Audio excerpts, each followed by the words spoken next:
Schools in Houston, Texas are reopening today after horrible weather forced them to close for 2 days. And heavy rains and flooding in the area have killed at least 8 people. The forecast is for more bad weather in the nation's fourth largest city, so flood warnings are still in effect. 2 local leaders are organizing volunteers to help displaced families, and I spoke with Carlos Wallace and Deric Muhammad. Carlos and Deric, thank you so much for taking the time to talk to me today. Reported as of this interview, 5 dead. Flooding is expected today as well. And yet there you are, galvanizing a local relief effort. Are you receiving support not just from the community, but from city officials? The support has been overwhelming on all fronts. That's from city officials and most definitely from the community. It's unfortunate that we're suffering this tragedy. It's a huge crisis right here in the city. Record-setting floods, like you already stated, 5 dead and hundreds of families displaced. But to see the community step up the way that they have the past 24 hours has been something to watch.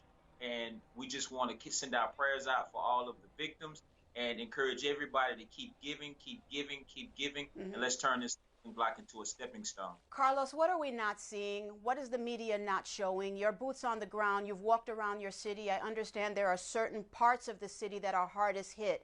What can you tell us that we are not seeing? Well, as you know, Houston is traditionally known for helping each other. I mean, this is not our first time.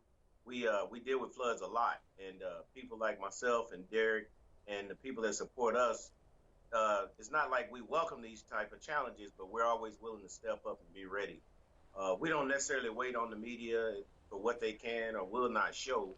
It's about helping the people, and we just do our part. Okay, in that part of the city where you are, in that center where you are right now, what do you need? What are the people looking for? What are they asking for? First and foremost, we have to make sure we take care of the children. There have been many babies misplaced. Last night, I personally placed a 3-week-old baby on a bus and sent her off and her family to a shelter. I can't get that baby's face out of my head right now. So Pampers, baby wipes, baby clothing, of course, water, clothing, any and every non-perishable item that you can find that you can donate to these families, because we're talking about people who have literally lost everything. Is there a central point where we can send these supplies, Deric or Carlos, that you know of right now? Absolutely. Forward Times here on Alameda. Everyone in Houston knows Forward Time. It's a historical newspaper, 55 years.